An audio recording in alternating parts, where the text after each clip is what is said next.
ici. Donc ici, vous avez une éclaboussure d'orange qui a été réalisée avec l'effet filet de dégradé. C'est cet outil ici que vous voyez là. Cet outil filet de dégradé, en fait, va vous permettre de poser sur n'importe quelle surface. Donc une fois que vous avez dessiné votre surface, comme je suis en train de le faire à la plume ici, de venir prendre le filet de dégradé et de poser ce qu'on appelle un maillage.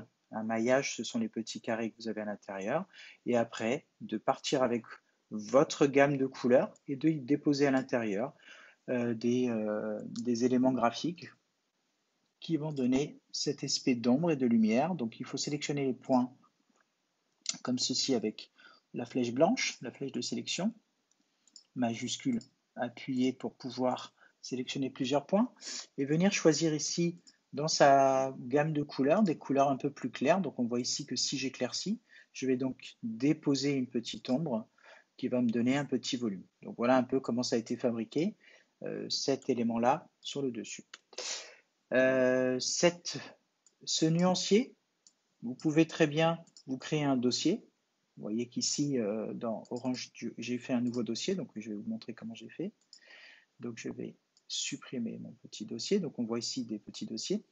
Ce sont les couleurs que j'ai utilisées sur l'ensemble de l'illustration au départ. Donc si vous voulez garder et conserver ces couleurs, vous pouvez aller dans Nuancier ici. Vous faites un nouveau, ajouter les couleurs sélectionnées sinon. Voilà.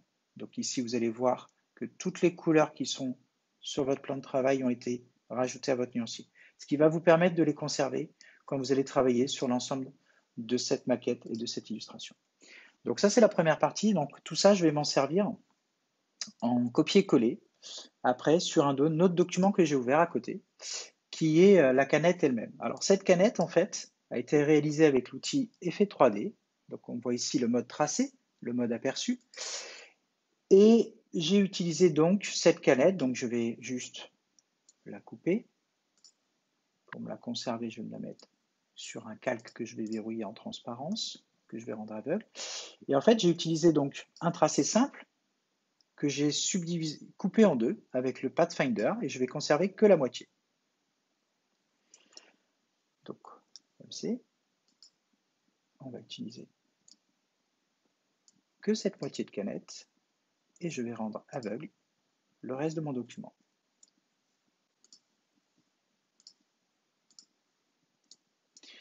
Donc voilà, je vais conserver uniquement cette moitié et je vais utiliser une gamme de couleurs pour pouvoir donc coloriser cette moitié de canette qui est ici. Donc celle-ci, je n'ai plus besoin. Excusez-moi. Alors, cette canette a été dessinée d'une manière très simple. D'accord? On voit que ce sont que des formes géométriques en 4 morceaux. La base ici, 2 morceaux, le corps et le haut. Et je n'ai conservé que la moitié par son axe. Donc en fait, j'ai coupé ici en utilisant mon outil Pathfinder qui s'appelle Division. Je vais donc mettre des couleurs de mon nuancier. Donc ici, on voit qu'elles n'y sont plus, puisque en fait, elles sont sur l'autre document. Donc ce que j'ai fait, c'est que j'ai récupéré mon nuancier ici, je l'ai copié, je suis venu sur mon nouveau document et je l'ai collé. On pourrait très bien demander à Illustrator d'importer ou d'ouvrir une bibliothèque de couleurs ici pour pouvoir récupérer notre catalogue de couleurs qu'on a utilisé, tout simplement. Donc je vais reprendre mes couleurs ici et je vais l'ajouter, ajouter les couleurs sélectionnées. On va les retrouver ici. Je vais donc prendre maintenant la partie haute, je vais retirer son contour et je vais lui attribuer une couleur dans mon nuancier orange clair. Je vais faire pour le corps, je retire son contour, je vais lui attribuer une couleur qui va correspondre en fait au corps d'une bouteille un peu, par rapport à mon logo, je vais utiliser un jaune, parce que mon étiquette, elle est quand même sur des teintes très orangées, donc le jaune clair me permettra de pouvoir voir bien l'étiquette. Donc tout ça, ça se réfléchit bien sûr en amont. Et je vais faire une base, je vais peut-être faire une base dans les teintes grises, pour faire un peu comme si c'était de l'alu. Voilà, l'aluminium. Et là, je vais utiliser dans mon nuancier une couleur un peu gris foncé, un peu plus foncé pour la base, sans le contour non plus. Voilà. Alors, j'ai ici donc 4 morceaux de ma canette. Je vais demander donc à Illustrator de rapprocher ces éléments-là afin d'éviter d'avoir ce petit blanc, tout simplement pour moi, hein, dans ma fabrication de ma canette, après dans ma vue 3D. Donc je vais, en appuyant sur majuscule pour rester sur le même axe, rapprocher mes différents éléments, voilà, pour les coller. Donc ça, c'est juste le graphiste là qui choisit son design, donc pour retrouver à peu près la même chose. Ce que je pourrais faire, c'est prendre l'ensemble et venir chercher mon outil alignement qu'on a ici, hein, ou sinon vous pouvez, donc je peux les aligner parfaitement sur la même axe. Je vais maintenant utiliser l'objet associé pour pouvoir les grouper ces 4 éléments ensemble, parce que si je ne le fais pas, vous risquez d'avoir des problèmes sur l'effet 3D, donc il faut bien associer pour avoir en un seul clic cet élément de sélectionné. Alors une fois que c'est fait, je vais faire donc maintenant la vue 3D. Donc c'est du vecteur, c'est assez léger. Donc je vais sélectionner cet élément, je vais aller dans le menu Effet, 3D. Et je vais choisir donc une révolution. Ça veut dire tourner sur un axe. Et ici, automatiquement, je vais avoir donc ma canette qui va se mettre en forme en respectant à peu près les couleurs. Je vais choisir un ombrage diffus, ici, une structure filaire pour pouvoir voir l'intérieur. Donc ça, c'est bien si vous voulez montrer dans vos planches à l'impression une vue technique, un tracé technique. Ça peut être très intéressant de montrer plusieurs vues. D'accord? Donc on pourrait très bien décider donc d'avoir plusieurs vues ici. Désolé pour le message qui a fait un pop-up. Et de dire, bah, ici, je vais faire un effet 3D. Alors, en faisant révolution, je vais mettre une structure filaire, la mettre un peu sur le côté, comme ceci. Voilà, c'est moi qui vais juste décider de la mise en page. Hein. Et je vais la déplacer, cette vue, pour pouvoir la voir. Si je décide de la réduire, aussi, vous pouvez la placer un peu plus, comme ceci. Donc c'est juste pour avoir un petit effet. Tout de suite, ce que je vais faire, c'est que je vais aller choisir une étiquette. Donc je vais prendre, bien sûr, une étiquette intermédiaire, peu importe la grosseur, c'est du vecteur. Je vais la copier et je vais la mettre sur mon document pour pouvoir la travailler. Donc, on va se mettre notre étiquette ici. Je vais aller choisir mon autre source qui va être mon éclaboussure goût orange. Je vais la copier et je vais la coller sur mon nouveau document ici. Je vais pouvoir ici donc la réduire également pour pouvoir la positionner quelque part et m'en servir tout à l'heure. Avant de taquer donc la vue 3D de cet élément-là, il faut que j'aille chercher ce qu'on appelle la fenêtre symbole. Cette fenêtre symbole, elle se situe ici dans Fenêtre, Symbole. Dans la fenêtre symbole, vous pouvez créer un nouveau symbole, ouvrir une bibliothèque de symboles existante. Je vous montre par exemple, si je veux un symbole de type logo, je vais avoir ici accès à des logos par défaut que fournit Illustrator. Donc vous avez différents types de logos qui sont prédéfinis dans Illustrator, donc on les utilise pas trop parce qu'ils sont très connus, etc. Mais vous en avez plein. Si un jour vous êtes en besoin de symboles, vous avez des icônes web. Alors là, ça va vous plaire parce que les icônes web, c'est comme ça qu'on récupère différents outils. Par exemple, la loupe quand on veut montrer qu'on cherche quelque chose, la petite maison, etc. Donc en fait, on s'aperçoit qu'on peut utiliser des icônes prédéfinies par le logiciel existant. Donc moi, ce que je vais faire, c'est que je vais prendre mon éclaboussure et je vais la glisser dans ma fenêtre symbole. Cette fenêtre symbole, donc, qui va s'ouvrir, on va l'appeler Splash. Et je vais demander que ce soit une séquence graphique. Et je vais valider. Donc elle apparaît ici. On voit maintenant qu'ici, je vais avoir donc splash qui va apparaître. Je vais faire la même chose avec mon étiquette. Je vais la glisser dans la fenêtre symbole. Étiquette orange, juice. Je vais demander une séquence graphique puisque c'est un dessin. Et je vais donc faire OK. Donc, même chose que tout à l'heure. On a nos deux éléments qui apparaissent donc dans la fenêtre symbole. Ces éléments-là, je peux les garder sur ma planche sans aucun problème pour pouvoir faire une présentation client plus tard. Et je vais reprendre ma canette de tout à l'heure et je vais retourner dans Effet 3D. Révolution. Je vais positionner donc soit en utilisant la face avant ici, la face arrière, et on s'aperçoit qu'il y a des petits défauts, la face de gauche, au niveau du visuel et du rendu. On va le faire pivoter. Alors ça vient souvent du fait qu'on ait travaillé en plusieurs morceaux. Ça peut arriver. Une fois que c'est fait, que j'ai choisi à peu près ma vue, j'aimerais vous montrer donc le type d'ombrage, mes différentes options qui pourraient s'avérer si vous n'obtenez pas le bon résultat, notamment sur le bord gauche ou le bord droit. Quand vous avez un visuel, donc ici moi j'avais un visuel sur un axe à droite, il faut choisir bord gauche. Si j'avais bord droit de sélectionner, mon visuel serait différent et j'obtiendrais un autre visuel qui ne correspond pas. Donc ici, il faut bien rester sur bord gauche.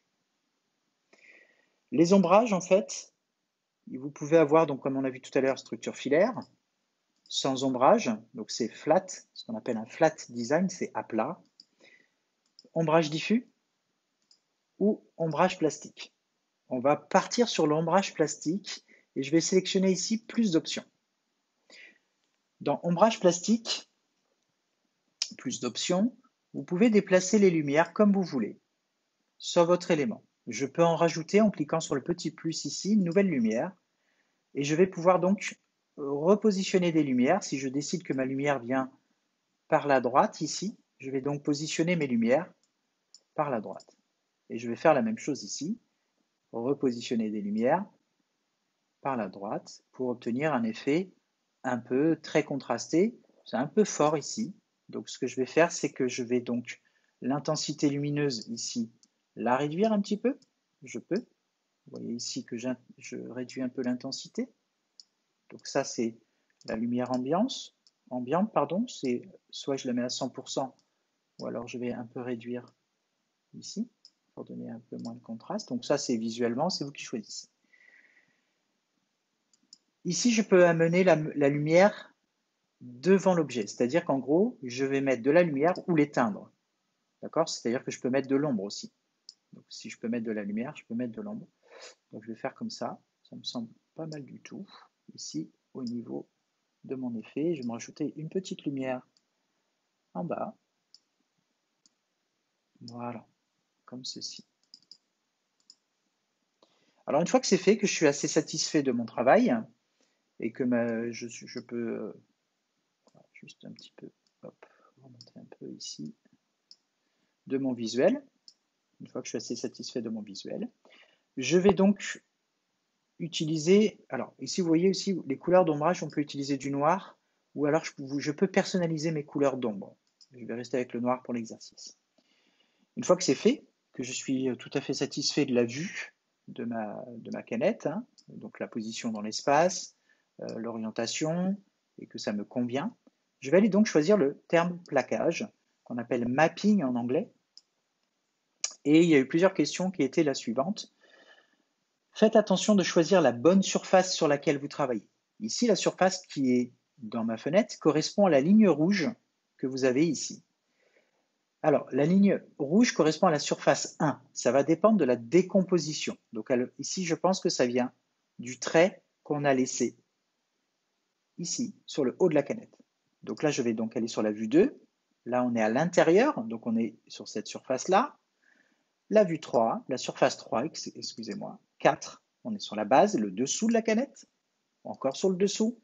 Là, je suis sur la vue 6 et je vois qu'on est peut-être sur la face extérieure de la canette, c'est-à-dire le corps de la canette. Donc, je vais venir choisir ici mon étiquette pour voir si ça vient bien de là. Donc je vais venir choisir donc étiquette, c'est bien celle-ci. Je vais pouvoir la positionner, cette étiquette, maintenant dans mon rectangle, majuscule appuyée pour avoir quelque chose d'homothétique, et positionner donc mon étiquette sur ma bouteille, ma canette, excusez-moi, sur ma canette. C'est moi qui vais choisir la vue de l'étiquette. Donc si je vais dans l'ombre ici, hop, c'est que je vais derrière, donc quelque chose que je ne verrai pas, donc je vais pouvoir faire plusieurs vues. Et je vais surtout aussi demander de réaliser, alors vous avez d'autres options ici, qui sont ombrer l'illustration, mais ça va demander une compétence informatique du logiciel plus lourde, mais on voit qu'ici, je peux ombrer l'illustration, c'est-à-dire que l'illustration va prendre la couleur, ce qui donne un effet beaucoup plus réaliste. Et je vais aussi pouvoir donc aller chercher Splash. Alors, vous voyez qu'ici, pour pouvoir du coup utiliser le Splash, sur la vue 6, il ne veut pas, parce que j'ai déjà utilisé mon étiquette. Donc, première constatation, c'est qu'en fait, on ne peut utiliser qu'un symbole par vue, etc. Et géométrie invisible, ça vous montre un peu ce que ça donnerait sur l'étiquette. Donc on pourrait valider comme ça vous montrerait l'étiquette en volume sans avoir l'objet en arrière-plan. Donc voilà ce que ça va donner. Je vais donc choisir maintenant pour mettre mon splash ailleurs. Hop, sur une autre face. On va essayer de la mettre sur quelque chose qui soit visible. Sinon, je vous montrerai avec un autre exemple. Alors, j'ai passé toutes mes vues en... Alors, on peut essayer de la mettre sur le dessus, mais ça n'aura pas de grand intérêt.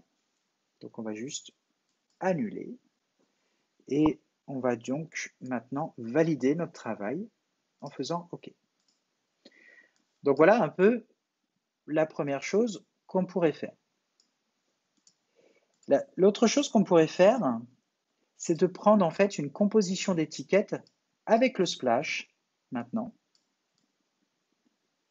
qui viendrait donc, hop, comme un élément graphique, comme un tout. Donc cet élément ici, je vais faire objet disposition arrière-plan. Ça veut dire qu'en gros, je vous explique, c'est comme si en fait, en gros, mon étiquette serait maintenant ceci, avec le splash en arrière-plan. Je vais prendre cet élément-là, maintenant, je vais la faire glisser maintenant comme une composition, donc composition, étiquette ici, en séquence graphique, et je fais OK. Je vais revenir donc hop, sur ma canette, je vais récupérer donc la partie canette. Heureusement que j'ai conservé une partie ici, que je vais copier. Et je vais refaire la même chose que tout à l'heure pour développer le travail. Donc ça, on va la mettre sur le côté en attendant. Alors, je recommence comme tout à l'heure. Donc je vais donc zoomer hop, ici. Sélectionner la partie haute. Retirer le contour. Mettre dans mes nuanciers une couleur. Alors, on va changer un peu, tenez. On va mettre un gris foncé pour faire le haut de la canette. Je vais prendre le corps sans le contour. Je vais mettre dans ma couleur nuancier, donc la couleur jaune pour que mes effets graphiques se voient. Et je vais prendre ici un autre gris dans le fond. Et pour la base, un gris plus foncé, même voire très foncé, ici. Je vais essayer de rassembler donc maintenant mes éléments, les uns avec les autres avec majuscules, en foncé, pour pouvoir les positionner parfaitement sur la canette. Alors, pour éviter d'avoir du blanc, on va le laisser comme ça, vous allez voir ce que ça fait. Hop, là je vais le faire même rentrer un peu dessus. Non, je vais vraiment l'aligner. Donc je peux prendre maintenant l'ensemble, aligner horizontalement à gauche. Je sélectionne l'ensemble. Je n'oublie pas de faire objet associé, pomme G groupé. Associé groupé, ça veut dire la même chose. Et je vais retourner dans Effet 3D, Révolution. Donc on voit par rapport à tout à l'heure, en fait, que là, c'est le haut de la canette. Donc je pourrais rentrer dans le détail avec un dessin plus approfondi, mais là, c'est juste pour vous montrer. Je vais changer un peu la vue. Je vais faire un ombrage plastique, même si on sait que c'est du métal. Et je vais positionner mes lumières. Donc je vais rajouter des lumières sur mon objet, comme tout à l'heure. J'essaie de conserver à peu près le même jeu de lumière qu'ici. Je vais m'en mettre une autre. Donc vous êtes obligé de mettre une lumière pour l'éteindre après. Donc ici, pour avoir quelque chose d'à peu près propre. Je vais aller donc ici atténuer un peu la lumière ambiante pour donner quelque chose de moins, moins foncé. Donc je vais monter un peu ici. Voilà, ça me semble pas mal, à peu près ici. Et je vais aller dans plaquage maintenant. Et même chose que tout à l'heure, je vais chercher la surface sur laquelle je vais poser mon symbole. Donc ici, je vais aller donc chercher pour trouver ma surface. Et cette fois-ci, maintenant, je vais prendre ma composition d'étiquette avec le splash. Et je vais la positionner. Donc on voit ici que je suis.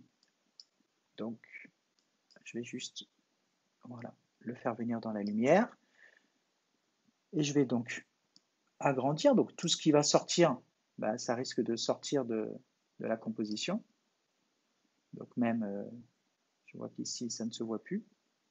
Donc je vais essayer de le faire bien respecter à la surface. Je vais ombrer mon illustration pour donner un effet beaucoup plus réaliste et je vais valider. Je valide l'ensemble de mon travail. Donc voilà les deux propositions de canettes. Après, je peux faire une petite composition de présentation client. Après, la mise en page, c'est à vous de le voir. Hein, ça peut être quelque chose qui se fait après. Donc voilà un peu pour réviser comment on va faire donc un effet 3D sur des choses assez simples pour commencer. Vous avez ici donc une vue donc composée que des vues avec la symétrie. Si vous voulez voir entièrement le vecteur, comment c'est travaillé, on va le faire sur la vue filaire. Vous sélectionnez votre objet, et vous allez dans Objet, et vous faites décomposer l'aspect. Si vous faites décomposer l'aspect, maintenant, quand vous passez en mode tracé, c'est comme si vous aviez tracé entièrement la canette au vecteur, par rapport, on voit ici, à son axe de symétrie. Je vais enregistrer maintenant mon travail, et je vais faire un enregistrement que je vais appeler canette orange, et je vais l'enregistrer sur mon bureau en .ai pour conserver donc un document de travail si je devais le retravailler. Donc j'ai bien ici tous mes calques qui vont me permettre de travailler mon document si je devais le reprendre pour mon client s'il n'était pas content du travail fourni. Je vais maintenant vous montrer une autre astuce qui peut être importante. Imaginez que votre client dit bah, l'étiquette orange ne me plaît pas. Bon, bah, très bien, alors qu'est-ce qu'il faut faire? Le fait d'avoir mis cet élément-là dans le symbole, je vais pouvoir donc récupérer ça et je vais pouvoir changer ses couleurs. Si par exemple le client n'était pas satisfait, regardez. Si je vais dans redéfinir les couleurs de mon illustration, le fait que ce soit un symbole ici et que ce soit lié avec ma canette, si je fais modifier les couleurs, donc je vais chaîner l'ensemble de mes éléments et que je décide d'avoir d'autres teintes et que je valide, automatiquement, toutes mes étiquettes vont prendre les autres couleurs. Pourquoi? Parce que le fait d'avoir pris cet élément-là, de l'avoir glissé dans symbole, le symbole qui est ici est lié, c'est ce qu'on appelle une instance, d'accord? C'est ce qu'on appelle une instance, avec l'élément graphique. Donc là, je reviens avec un pomme Z pour revenir sur mon document. Donc en gros, le fait de changer une couleur ici va changer la couleur qui est ici. Je pourrais très bien le faire même si je l'ai plus ici, hein, donc regardez, même si je supprime mon symbole qui était ici, voilà, je pourrais donc, par rapport à tout à l'heure, cette étiquette que je retrouve ici, la ressortir du symbole, mais cette étiquette est toujours une instance dans mon symbole, venir changer sa couleur, donc si par exemple je veux modifier mon étiquette, je veux mettre des couleurs un peu plus rouges, je vais valider. Automatiquement, ici je vais avoir mon symbole qui va changer, mais regardez aussi ce qui s'est passé sur la canette de gauche. Il a conservé cette instance symbole comme un élément à part, sans changer le splash en arrière-plan. Donc voilà, j'espère que ce document vidéo vous permettra de comprendre un peu mieux pourquoi ça n'a pas fonctionné et surtout pourquoi vous n'avez pas réussi à réaliser avec les symboles. Il faut vraiment un ordinateur qui soit avec une mémoire assez importante, mais ne vous inquiétez pas. Une fois que c'est terminé, je vous avais demandé aussi de faire un enregistrement pour le web en JPEG. Donc en fait, vous pouvez le faire en faisant un enregistrement. Alors enregistrer sous, dans Illustrator, en fait, vous ne pouvez pas choisir le format JPEG ici. Vous avez juste SVG qu'on a déjà vu, EPS ou PDF. Donc en fait, il faut faire fichier, il faut aller donc exporter pour le web. Et quand vous exportez pour le web, vous allez choisir ici sur la gauche, sur la droite, excusez-moi, le format JPEG comme j'avais demandé. Vous pouvez demander de voir un aperçu sur une page web. Voilà ce que ça va donner pour une page web. Et vous pouvez même récupérer un code HTML ici. Voilà ce que ça donne pour une page web pour le client. Donc ici, je vais juste faire enregistrer mon travail. Je vais le mettre sur mon bureau en format de fichier image, mais j'ai bien ici JPEG. Je fais enregistrer. On va regarder ce que ça donne. Donc ici, j'ai bien mon fichier AI, mon fichier JPEG et mon fichier JPEG avec l'ensemble de la canette. Voilà pour ce petit exercice que je voulais vous remontrer. J'espère que vous pourrez donc mieux comprendre l'utilité de cet outil, de prendre des notes en regardant ma vidéo. Je vous dis donc à bientôt. Merci.